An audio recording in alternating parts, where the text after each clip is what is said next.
Hey, what's going on? It's Ian Hart here at EarthFIT, and what I'm going to do is explain to you the only way that you can get an increased metabolism. So boosting your metabolism for fat loss so you can get lean, toned, figure, or just get in the best shape possible.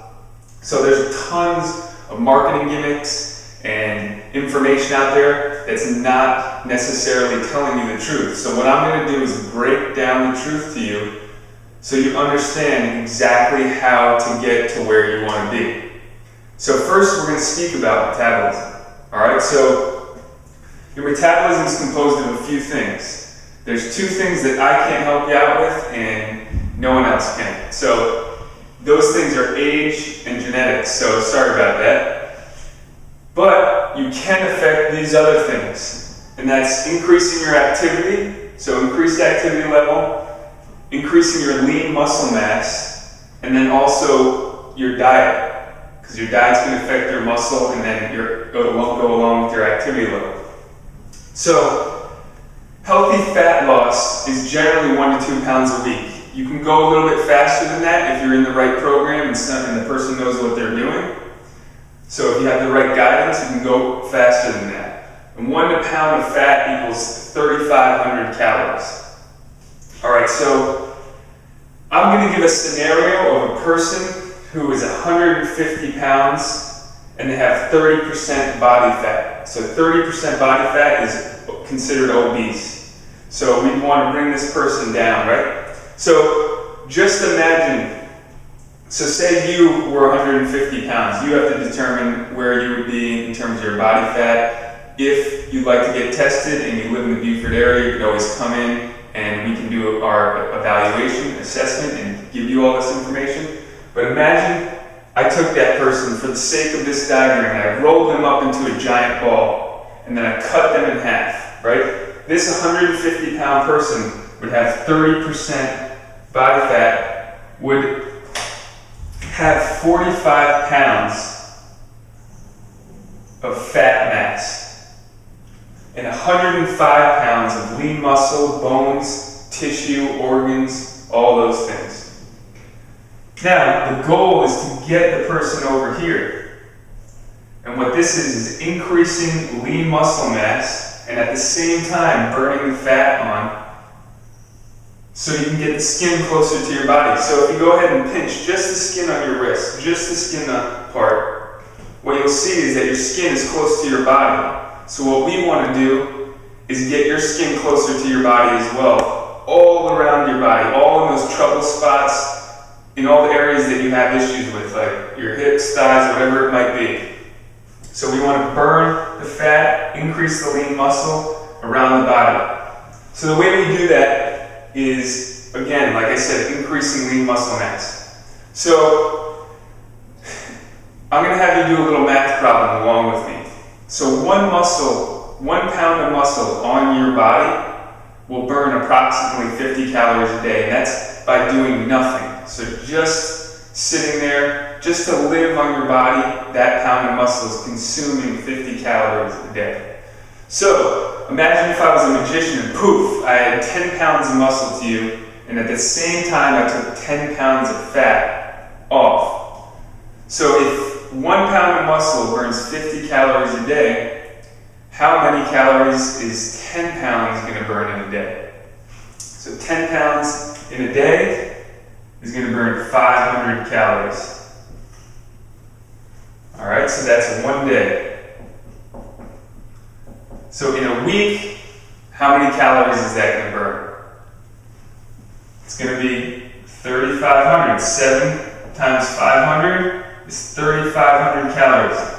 So just by increasing your lean muscle mass by 10 pounds, you have just changed your metabolism by 3,500 calories. That's 1 pound of fat per week. Now, if you're training on top of that, say you train 3 times a week, which you should be training at least 3 times a week, depending on the training, like in our training sessions, we have a short training session, the minimum calorie burn will be around 500-600 calories, sometimes depending on the person and the intensity, they burn up to 1,000 calories in training session. Let's just say they do 500 bare minimum. So 1,500 calories. That would be a week from training. And then say your diet is changed just by 200 calories a week, and you increase the nutrient level, so it's helped increase your metabolism, keep the lean muscle mass, and generally just makes you leaner and more toned. So say 300 calories a day would be 300 calories a day would be 2,100 calories. So if you see here, we have 3,500 plus 1,500. So right there, that's 5,000 calories. And then we change the diet by 300 calories a day. That's 7,100 calories. All right, did I do the math right? Yep, so we got 7,100 calories. That's 2 pounds of fat in a week. So right there, that just gives you an understanding of how your metabolism works, how we get people to their goal, and how you can get to your goal. So this is just so you have an understanding of changing your metabolism, getting to where you want to be. Now we're actually going to do the assessment part, which is the fitness assessment, where we're going to go through your strength and endurance so you can see where your level of fitness is at, and then that can be your basis for moving forward, and you can retest yourself at the end of 3 months or even a month and see how much you've gained based on this.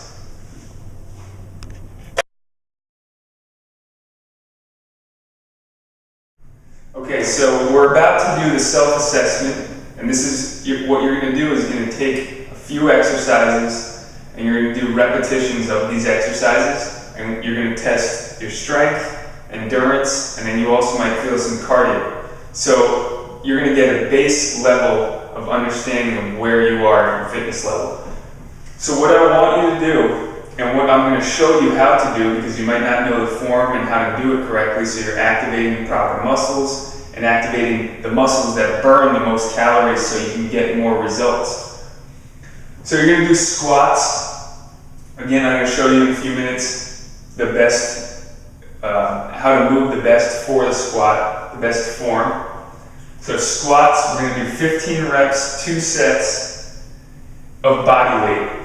So just body weight. If you feel like it's really, really easy, then you can always, if you have weights, you can hold on to something, or you can use something around the house like paint cans or something that will weigh you down if it's easy. The last set is going to be maximum, so as many as you can do.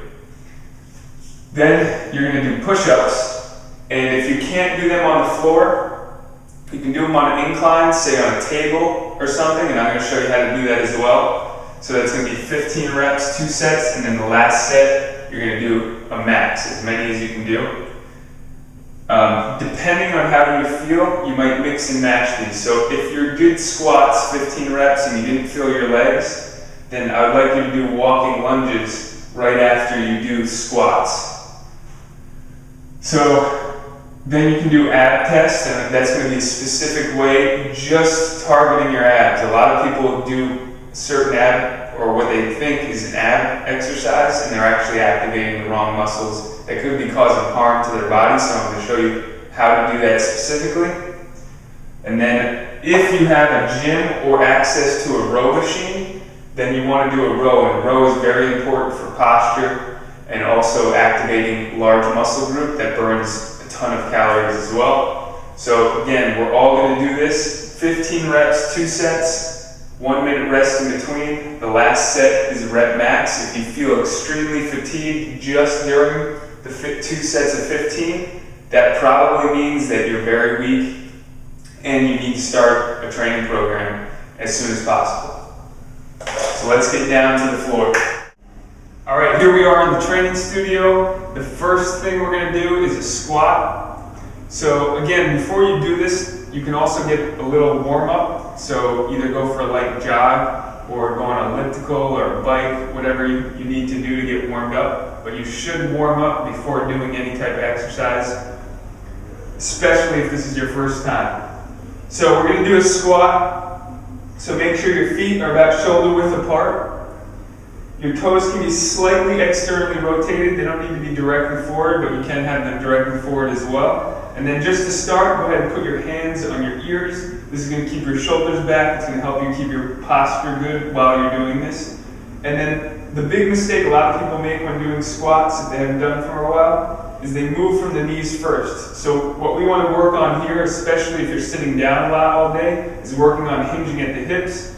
So sitting back by pushing your hips back first, sitting on your heels, keeping the weight on the heels, going down to 90 degrees, and then back up. And then pushing back with the hips again, sitting back on the heels, pushing through the heels. So we're doing 15 reps of just squatting. You want to go slow and controlled. So slow and controlled, don't go fast. This is just going to activate your neuromuscular system, so that's your brain's connection to your body. And just go, again, 15 reps, slow and controlled, and really think about the movement pattern that you're doing. Use your brain and think about the muscles that you're activating. So you're activating a lot of your hamstrings, your glutes, and even your abs and your core are being utilized during this movement. So that's the squat. So do 2 sets of 15 reps, and then you're going to do last set maximum reps.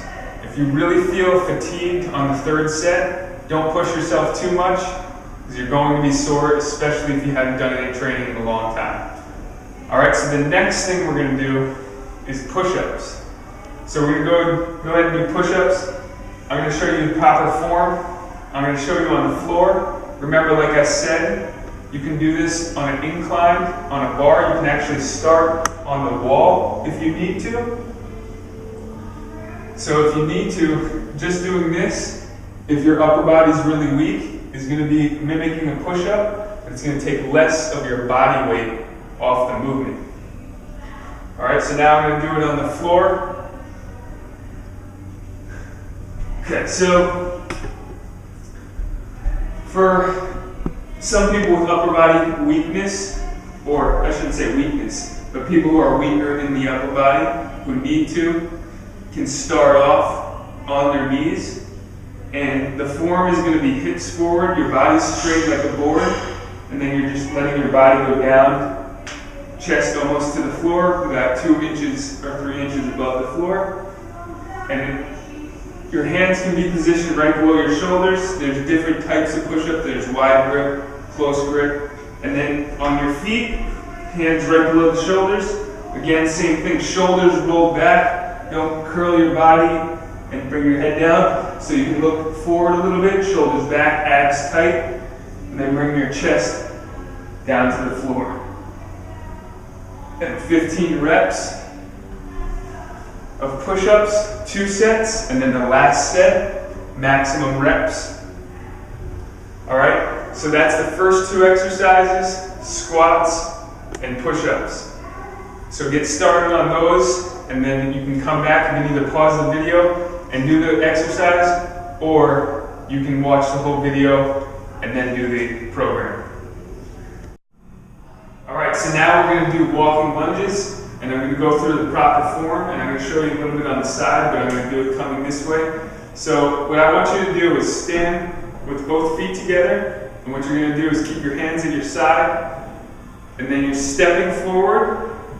You're going down, not putting your knee past your toes. You want to bring your back knee down and push through the front heel. The front heel, so when I go down, my weight is on the heel right here, and I'm pushing through that heel. So keeping your body straight, also, posture straight, and just repeated walking.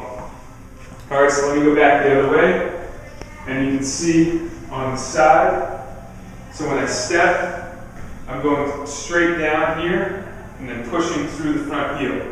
And from the back, so stepping, pushing through the front heel.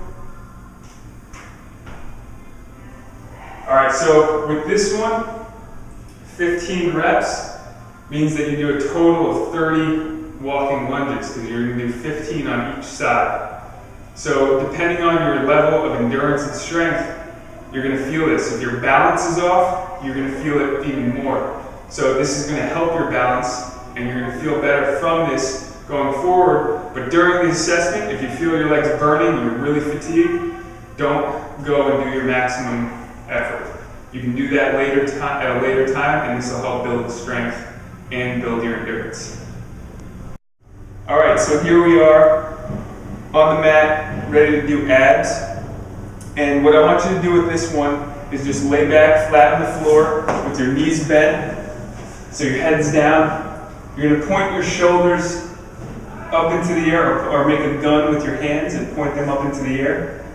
And just using your abs, you're going to raise your shoulders and head off the ground. So it's important that you think about your abs. A lot of times people use different muscles like their hip flexors, their neck, their shoulders to get them to get up. We want to focus on the abs. So you're just raising your shoulders up and squeezing your abs. And try to raise up a little further each time, so you're going to activate your neuromuscular system again. Raising up. Okay, so 15 reps we're going to do of this. And this is very important to think about the abs. Go up slowly and go back slowly. This reinforces that you're using your abs. If I do this fast, I'm actually not using my abs. I end up using my hips, my upper back. If this bothers your neck, this position, you can gently hold your head and do 15 reps this way. Just like this. Okay? So we're doing 15 reps, resting a minute, do another 15 reps, and really focus, think about your abs, and then the last set, you're going to be doing as many as you can do with proper form, no jerking, don't go fast, go slow and controlled until you can max out. Alright, so that is the test. Those 4 exercises: squats, walking lunges, push-ups, and sit-ups. Now, if you don't have a row machine, that's all you can do. The last part, we're going to go over rows if you do have a row machine. Alright, so here we are at the row machine. And what I want you to do is test your wide grip row, and there's a reason for this. This is going to help your posture, and the specific movement is generally a movement that people need and they don't do on a daily basis. This helps them pull back their shoulders, and this will test the strength in between your scapula, so the wings in your back. So what I want you to do is grab wider on the handle, sit up nice and straight. I'm using a physio ball right now, but what I want you to do is be on a stable surface. So find a chair or a bench that's stable, or find a row machine that's stable. And then from there, you're sitting up nice and straight, your chest out, shoulders back, and you're pulling between your scapula. Like, think if you had a can of soda between your shoulder blades, and when you pull back, you're going to squeeze and try to crush that can. So that's how I want you to think about it. Don't use your traps around your neck. That's the wrong posture. You're going to use them a little bit, but focus between the shoulder blades. You're pulling back and squeezing the shoulder blades back into your chest. So you want to do 15 reps. If the first 15 reps is really easy, then you need to increase the weight. So increase the weight, and that's going to depend. If it feels really, really easy, you want to increase it, 20, 30 pounds. If it feel like you could have done 2 to 5 more reps, increase it maybe 5 to 10 pounds. And then do the second set. So you're doing 15 reps, squeezing the shoulder blades back, keeping your abs tight, don't hunch over, and make sure that your abs and back are locked. Alright, so we're doing 15 reps of the row, 2 sets, and then max on the last set. Alright, so that concludes the strength test. So now we're going to have a program for you that you can continue and increase your strength and endurance. Not only increase strength and endurance, but also it's going to help you burn fat, get your heart rate up, and change your overall fitness level. And then you can come back and reassess yourself and see that you've increased in your strength, endurance, you've decreased body fat, you feel better, have more energy, and relieved your stress and overall everything. Because literally, this training is going to be like medication. It's going to help you feel better, change your mind, and your body. So, this is Ian Hart from EarthFIT. I hope this assessment helps you. Make sure to watch the training video and get started ASAP.